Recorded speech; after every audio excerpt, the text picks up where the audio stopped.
कृष्णा, राधे राधे। कैसे हैं आप सब लोग? आई होप आप अच्छे होंगे। मैं भी बहुत अच्छी हूँ और आज दिन की शुरुआत हो गई है। सुबह जल्दी उठ गई थी, उसके बाद स्नान वगैरह मेरा हो गया है और यहाँ पे कुंज को उठा दिया है मैंने और बस अब इनके यहाँ जल और दूध रखूँगी। उसके बाद मैं अपने घर के पूरे काम, जो भी काम होते हैं सुबह के, वो निपटाने का करूँगी। मतलब थोड़े बहुत मैंने निपटा लिए थे और यहाँ पे है ना जो है पूजन वगैरह मेरी हो गई थी। फिर मैंने खाना भी बना लिया था, तो वीडियो शूट करने का टाइम नहीं मिला, एकदम से जल्दी-जल्दी बनाना था तो अभी बनाई है मैंने दाल रोटी और सुबह सलाद का भोग लगा दिया था मैंने और बस खाना वगैरह मेरा ऑलमोस्ट बन गया है। बस मैं यहाँ पे किचन को क्लीन करने वाली हूँ अभी, तो वो मैं आपके साथ शेयर करूँगी। और उसके पहले मैं बना रही हूँ यहाँ पे नमकीन छाछ।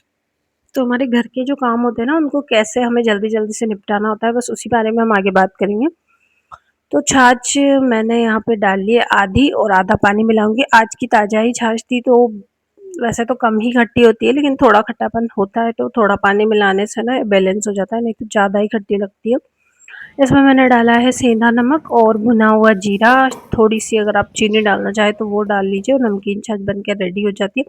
बहुत ही टेस्टी लगती है। मैंने जो है कुंज के लिए बनाई है बाद में, मतलब पीनी तो मुझे थी, लेकिन मुझे ऐसा लगता है कि जब भी कुंज को चाहिए होती है ना, तब वो मेरे मन में ऐसा भाव लाते हैं। तो बस छाछ आने के बाद ही मेरा मन में ऐसा भाव आ गया था कि नमकीन छाछ बनाते हैं। तो पहले मैंने भोग लगाया कुंज को, तुलसी महारानी को डाला और जो है घंटी बजा दी और बस नीचे की पूजन तो मेरी हो गई थी कंप्लीट। ऊपर सूर्य देवता में जल चढ़ाया और उसके बाद तुलसी महारानी की पूजन हमें करनी है। और आज से सावन की शुरुआत हो गई है, तो सावन के महीने में भोलेनाथ की पूजन भी स्टार्ट हो जाती है। पार्थिव शिवलिंग अगर आप बनाना चाहे तो वो आप बना सकते हो। डेली आप अगर जैसे रोज पूरे सावन 30 दिनों तक अगर आप पार्थिव शिवलिंग बना के पूजन करते हो तो भी आप बना सकते हो। जैसे गमले में ही मिट्टी के शिवलिंग बना के वहीं पे उनकी पूजन कर दो, फिर पानी से इन्हें वहीं से विसर्जित कर दो। मतलब पूरा गमला भर देंगे ना, तो वो वहीं पे गल जाएंगे। फिर यहाँ पे ये पीपल का पौधा भी उगा हुआ है, तो मैंने इनके भी पूजन कर दिया। आज गुरुवार भी था तो।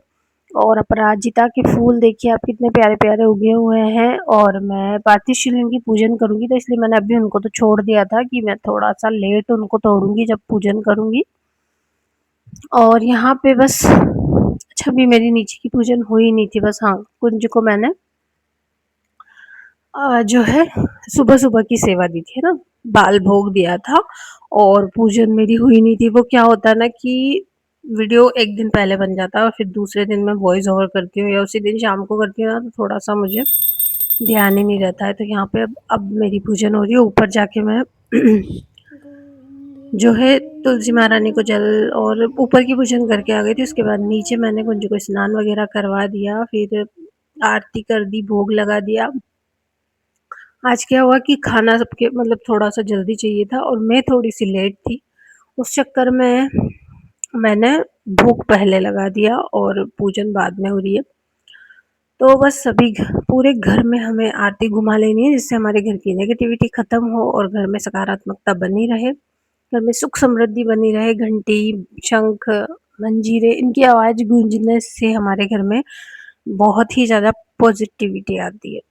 तो बस सभी रूम में मैं ना ये आरती घुमा दूँगी, धूप घुमा दूँगी और उसके बाद मैं करूँगी बाकी। जैसे पूजन मेरी हो जाएगी ना, तो फिर पूजन के जो बर्तन हैं ना, वो मैं अभी क्लीन कर लूँगी, क्योंकि मुझे अभी एक बार पूजन और करनी है पार्थिव शिवलिंग की। आज से सावन की शुरुआत हो गई है, तो बस मैं आज ही से शुरुआत में ही पार्थिव शिवलिंग की पूजन करना चाहती हूँ। तो यहाँ पे सारी घर में मैंने जो है दीपक बत्ती घुमा दी है, धूप दीप। और अब मुझे नाम जप करना है, तो मैं नाम जप कर लूँगी। तो आप कोई भी मंत्र जप या नाम जप जो भी करते हो वो करिए। सावन के महीने में अधिक से अधिक नाम जप कीजिए और चतुर्मास भी लग रहा है, तो इसका लाभ ज़रूर से आप उठाइए। सावन के महीने में पार्थिव शिवलिंग बना के पूजन बहुत ही आसान तरीके से आप कर सकते हो, अगर आप चाहो तो, है ना। क्योंकि थोड़ी-सी प्लानिंग पहले से करनी होती है हमें, लेकिन जो है हमारे काम बहुत ही आसान हो जाते हैं बाद में। फिर उसके बाद मैंने हस्बैंड जी आ गए थे तो उनके लिए खाना रखा। तो यहाँ पर जो सलाद बनाया था इसमें मैंने थोड़ी-सी दाल भी मिक्स की थी। इसलिए थोड़ा-सा ऐसा लग रहा है ना, और फिर उनके लिए खाना रखा, मैं थोड़ा सलाद खाऊँगी, मेरी पूजन वग़ैरह सब हो गई है और उनके लिए मैंने थाली लगा दी है, तो उनको खाना खिला दूँगी और मैं सलाद खाऊँगी, फिर मैं थोड़ा-सा खाना देर से खाऊँगी। तो यहाँ पे उनके लिए थाली लगा दी है, बस और छाछ वग़ैरह सब 1 ग्लास और बनानी थी, तो वो मैं बना लूँगी और जब तक वो खाना खाएँगे तब तक मैं बाकी के काम मेरे हैं वो निपटा लूँगी। तो किचन क्लीन मुझे करना है। उनको खाना परोसने के बाद मैंने यहाँ पे किचन को क्लीन किया, थोड़ा-सा गंदा ज़्यादा हो रहा है कि पंखा निकाल के इसको भी साफ़ करना है। और किचन तो वैसे भी जैसे इस कैमरे में तो इतना गंदा नहीं लगता है, लेकिन तेल वग़ैरह जो उड़ता है ना, तो यहाँ पे चिमनी एग्ज़ॉस्ट फ़ैन भी नहीं लगा हुआ है, उसकी वज़ह से काफ़ी गंदा हो जाता है। तो बस इसे ही मुझे मेरे मन में बार-बार आता है कि हाँ, आज मैं साफ़ कर लूँगी, लेकिन आज तो गुरुवार था इसलिए मैं ज़्यादा क्लीनिंग नहीं करती, लेकिन बस रसोई का काउंटर वग़ैरह तो साफ़ कर ही लेती हूँ। यहाँ पे जो है रसोई मतलब गैस और इंडक्शन वग़ैरह सब कुछ अच्छे से क्लीन कर लूँगी। उसके बाद थोड़ा-सा सर्फ़ डाल के और इस तरह से करेंगे ना हम, तो हमारा जो किचन है ना बहुत अच्छे से क्लीन हो जाता है। और अगर हम जैसे काम शाम को कर लें, कोई भी काम जैसे हम खाना खा के निपटे हैं, शाम का पूरा काम हो गया, उस टाइम पे अगर हम किचन क्लीन करें ना, तो हमारा जो है सुबह का काम बहुत ज़्यादा आसान हो जाता है। तो ये जो नीचे के सारे काउंटर के नीचे वाले जो जो है ना बर्तन वग़ैरह रखे हुए हैं, ये सारे मुझे क्लीन करने हैं। तो आज तो गुरुवार है, कल मैं इनकी सफाई करूँगी। अभी तो मैं बस बर्तन मुझे रखे हैं बहुत सारे, तो बर्तन मैं क्लीन करूँगी और गैस वग़ैरह साफ़ करनी है, तो ये मैं साफ़ करूँगी। और जैसे पूजन के लिए अगर हमें बर्तन चाहिए होते हैं, तो फिर हम उन बर्तनों को भी रात में ही अगर साफ़ करके रख दें ना, तो हमें बहुत ही आसानी होती है, जो है हमारे काम से निपटने के लिए। सुबह जल्दी-जल्दी से हमें सारे काम थोड़े से तैयार मिलते हैं, तो फिर हम जल्दी-जल्दी से वो काम कर लेते हैं। तो बस अब मैंने यहाँ पे किचन क्लीन किया, उन रुमाल वग़ैरह को सर्फ़ डाल के अच्छे से साफ़ कर दूँगी, ताकि ये थोड़े से साफ़ हो जाए, क्योंकि अगर ये साफ़ रहेंगे तभी हमारा किचन अच्छे से क्लीन हो पाएगा। गंदे कपड़े से अगर हम किचन क्लीन करेंगे तो फिर वो थोड़ी ना क्लीन होगा। और इसकी बजाय ना जैसे वो मार्केट में जो क्लॉथ मिलते हैं ना, उनसे और अच्छा होता है, लेकिन वो अभी मैंने मँगवाए नहीं है। मैं इनको एक बार ट्राई करने की सोच रही हूँ, बस वो मँगवा के देखूँगी कि किस तरह से वो काम करते हैं। पर मैंने 1-2 जगह सुना है कि वो ज़्यादा अच्छे रहते हैं किचन क्लीन करने में, मतलब बहुत जल्दी साफ़ हो जाते हैं और रसोई को भी, हमारे किचन को भी बहुत अच्छे से क्लीन करते हैं। तो बस अब ये वाले कपड़े मैंने यहाँ पे साफ़ करके और डाल दिए थे और अब मैं करूँगी बर्तन, तो बर्तन जल्दी-जल्दी से निपटा लूँगी। थोड़े-थोड़े बर्तन ही हमें जल्दी-जल्दी से निपटा लेने चाहिए, जैसे अगर हमने सब्ज़ी वग़ैरह बनाई है, सब्ज़ी, रायता कुछ भी, तो उसके जो भी बर्तन होते हैं ना, वो हाथ के हाथ अगर हम धुलते जाएँ ना, तो बहुत ही कम बर्तन हमारे लास्ट में रहते हैं, तो वो भी एक कारण बनता है हमारे काम से जल्दी निपटने का, है ना? अगर हम जैसे आधे बर्तन हैं और वो हमने क्लीन कर दिए, तो जो हमारा बर्तन वाला जो बेसिन होता है ना, वो पूरा साफ़ रहता है, तो फिर हमें इतनी ज़्यादा टेंशन नहीं होती है कि हाँ, ये भी करना है, ये भी करना है। मतलब हाथ के हाथ जैसे हमने दाल में झोंक लगा दिया, दाल जब तक उबल रही है तब तक हमने 2-4 बर्तन रखे हैं, तो वो साफ़ कर लिए।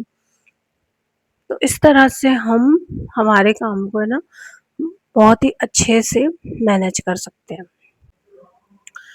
तो इस तरह से मैंने फिर बर्तन क्लीन कर लिए और जो पूजा के बर्तन हैं वो मैं अब क्लीन करूँगी। यहाँ पे मैंने एक नारियल रखा हुआ था, तो उसकी छिलकी भी मैंने निकाल के रखी हुई है, क्योंकि आज मुझे मतलब 2-3 दिन से मैं सोच रही हूँ कि जो पूजा के जो धूप बत्ती बचती है ना, तो वो बहुत सारी इकट्ठी हो रही है, तो उसका मैं क्या करूँ? तो उससे वापस से हम धूप बत्ती भी नहीं बना सकते, क्योंकि वो जल जाती है आधी। वैसे तो बना सकते हैं, लेकिन उसमें जैसे फूल वगैरह पीस के, कपूर वगैरह ये सारी चीज़ें मिला के फिर बनानी होती है।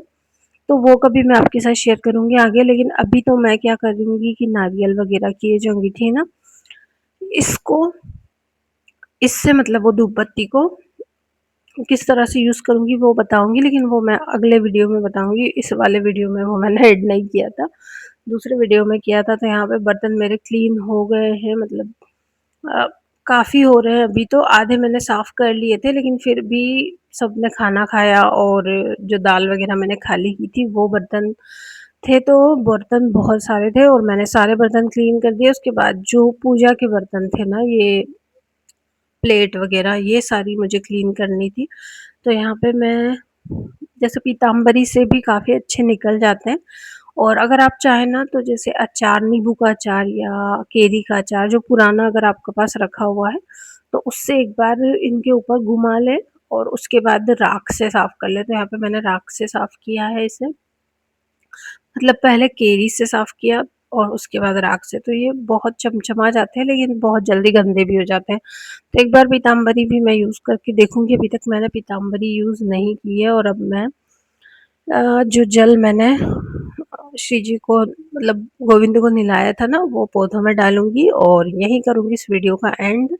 अगर आपको वीडियो में दी गई जानकारी पसंद आई तो वीडियो को लाइक, शेयर और सब्सक्राइब ज़रूर कीजिएगा। बेल बटन पर क्लिक कीजिएगा ताकि आने वाली नोटिफिकेशन आपको मिल सके और आप मेरे इसी तरह के वीडियो देख सकें। तो मिलते हैं अगले वीडियो में, तब तक के लिए सभी को राधे राधे, जय श्री कृष्णा।